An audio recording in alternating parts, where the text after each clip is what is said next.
भारतीय राजनीति के चिर युवा और जो सिर्फ बोलने में विश्वास रखते हैं, करने में नहीं, अर्थात ढपोर संघ के आधुनिक अवतार, नेता प्रतिपक्ष की मर्यादा को तार तार करने वाले Shri Rahul Gandhi ji, a perpetual youth of Indian politics who is consistently demeaning and degrading all the constitutional institution, a new avatar of Goebbels, is now trying to put forth his frustration of losing power by making an unnecessary, uncalled for and totally false allegation on election commission. मैं श्री राहुल गांधी जी से पूछना चाहता हूं कि बिहार में, सिर्फ तथ्य के आधार पर पूछना चाहता हूं, पॉइंट नंबर 1, बिहार में 1 सितंबर तक जिस को आपत्ति है कि उसके कागज नहीं सही ढंग से प्रस्तुत हुए हैं, वो चुनाव आयोग को अपना आवेदन देकर अपना नाम जुड़वा सकता है। आज 10 दिन हो गए। इंडी गठबंधन के कुल बूथ लेवल एजेंट 1,60,000 है। आप 62 लाख को अगर डिवाइड करिए 10 से तो 6,20,000 आता है, और 6,20,000 को 1,60,000 से डिवाइड करिए तो 4.5 के लगभग आता है। यानी केवल 4 से 5 वोटरों का वेरिफिकेशन यदि एक दिन में इंडी गठबंधन के एक बूथ लेवल एजेंट ने किया होता तो अब तक सब कुछ साफ हो गया होता। यह है झूठ की इमारत पर खड़ा हुआ मिथ्या आरोप। आप औपचारिक रूप से कोई चीज वेरीफाई नहीं कर रहे हैं, न चुनाव आयोग को तकनीकी दृष्टि से जो संवैधानिक रिक्वायरमेंट है उस चीज को करने का वो नहीं कर रहे हैं और आकर प्रचार कर रहे हैं। दूसरा बिंदु, वो बेंगलोर सेंट्रल की सीट के बारे में बात कर रहे हैं, तो मैं पूछना चाहता हूं वो 1 लाख उनके पास आए कहां से अगर चुनाव आयोग का डाटा नहीं था तो? दूसरा, उन्होंने किसको जारी किया है वो 1 लाख लोगों की सूची? क्या मीडिया को जारी किया है? क्या जनता को जारी किया है? क्या सांसदों को जारी किया है या चुनाव आयोग को दिया है? दूसरा, मैं कांग्रेस पार्टी और इंडी गठबंधन में पूछना चाहता हूं, श्री राहुल गांधी जी, आप एक ही कॉन्स्टिट्यूएंसी में इतने सिलेक्टिव कैसे हो जाते हैं? उसी बेंगलोर सेंट्रल कॉन्स्टिट्यूएंसी में आप वो विधानसभा दिखा रहे हैं जहां बीजेपी ने लीड किया है, 2 विधानसभाएं चामराजपेट और शिवाजी नगर, जहां कांग्रेस को 60% से अधिक वोट मिला है, वहां पर बढ़े हुए मतदाता क्यों नजर नहीं आ रहे हैं?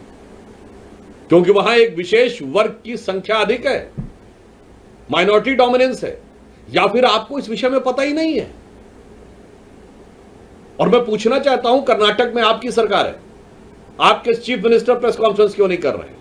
डिप्टी सीएम प्रेस कॉन्फ्रेंस क्यों नहीं कर रहे हैं? यदि आप ये चाहते हैं कि सरकार के द्वारा नहीं हो, यद्यपि आप स्वयं नेता प्रतिपक्ष के रूप में कैबिनेट मंत्री का दर्जा पात्र हैं, यानी आप स्वयं सरकार की दृष्टि से सरकार के एक हिस्से हैं, क्योंकि आप कई कमेटीज में भी हैं, परंतु पार्टी से कराना था तो पार्टी का प्रदेश अध्यक्ष क्यों नहीं कर रहा है? आपके राष्ट्रीय अध्यक्ष आदरणीय खड़गे जी सबसे वरिष्ठ नेता हैं और वो कर्नाटक के हैं। शायद इसलिए वो नहीं कर रहे हैं कि उन्हें हकीकत पता है, और या फिर राहुल गांधी जी ये साबित करना चाहते हैं कि कर्नाटक राज्य के संदर्भ में ही उन्हीं की पार्टी के सीएम, डिप्टी सीएम, प्रदेश अध्यक्ष और राष्ट्रीय अध्यक्ष से ज्यादा ये राहुल गांधी जी को पता है, या ये उनके लिए निरंतर लॉन्च होने वाली, जैसे भारत ने एक बार में 100 सैटेलाइट लॉन्च करके एक दिन में रिकॉर्ड बनाया था, पर राहुल गांधी जी के निरंतर असफल लॉन्चिंग के प्रयास में किए जाने वाली छटपटाहट का ये एक और प्रयास मात्र है। दूसरा, मैं पूछना चाहता हूं, अगर ईमानदारी से क्या इस सीट की जांच नहीं होनी चाहिए? यदि बिहार में कई विधानसभा क्षेत्रों में अचानक रेजिडेंसी के लिए लाखों की संख्या में लोगों ने पिछले 5 महीने में आवेदन किया है, और मैं कांग्रेस पार्टी और राहुल गांधी से पूछना चाहता हूं, आप महाराष्ट्र के बारे में कहते हैं कि 4% वोटर बढ़ा, तो महाराष्ट्र की एक लोकसभा है धुले, जिसमें 6 विधानसभाएं हैं।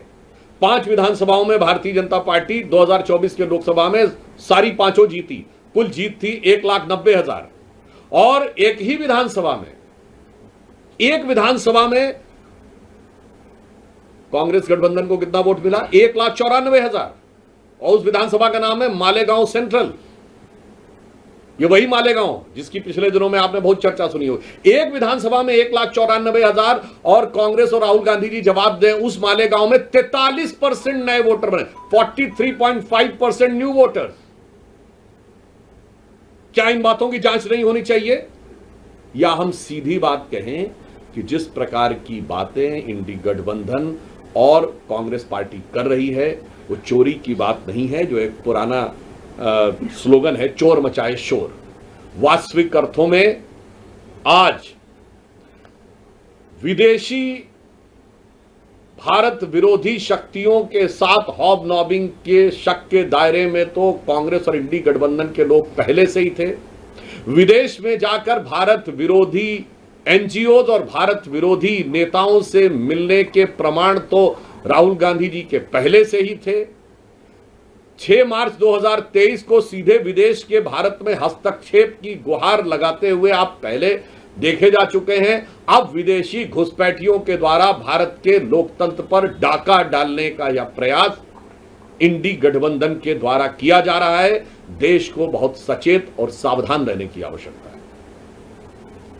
और एक बिंदु मैं और कहना चाहूंगा, राहुल गांधी जी लगातार, और कांग्रेस पार्टी और इंडी गठबंधन, क्योंकि मैं मानता हूं राहुल गांधी जी एक व्यक्ति नहीं है, ये एक विचार है और ये कुछ ऐसी शक्तियों के हाथ के हथियार हैं जो शायद राहुल गांधी खुद भी समझ पाते हैं, नहीं मुझे आइडिया नहीं है।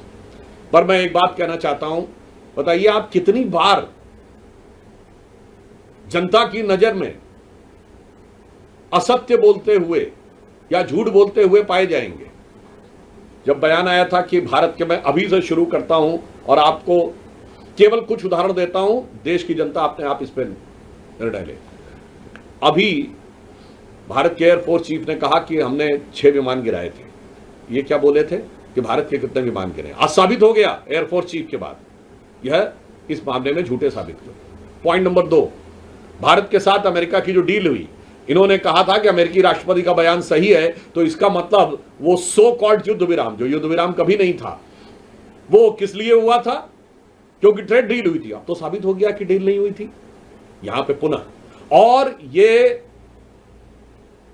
भ्रम, असत्य और झूठ की इतनी लंबी श्रृंखला है। मैं लोगों को याद दिला देना चाहता हूं कि अगर जनता को थोड़ी सी विस्मृत हो गई हो तो वो इनका कैरेक्टर देख लें। इन्होंने राफाल को लेकर झूठ बोला था, राफाल को लेकर हुए नारे को लेकर सुप्रीम कोर्ट के जजमेंट पे झूठ बोला, वो साबित हुआ। इन्होंने कहा था LIC बर्बाद हो गया, LIC को पिछले साल 44,000 करोड़ का फायदा हुआ है। इन्होंने कहा था स्टेट बैंक बर्बाद हो गया, याद करिए 77,000 करोड़ का फायदा है। इन्होंने कहा था HAL बर्बाद हो गया, HAL को 8,000 करोड़ का फायदा हुआ है और 81,000 करोड़ के उनके पाइपलाइन में, which is an all time high.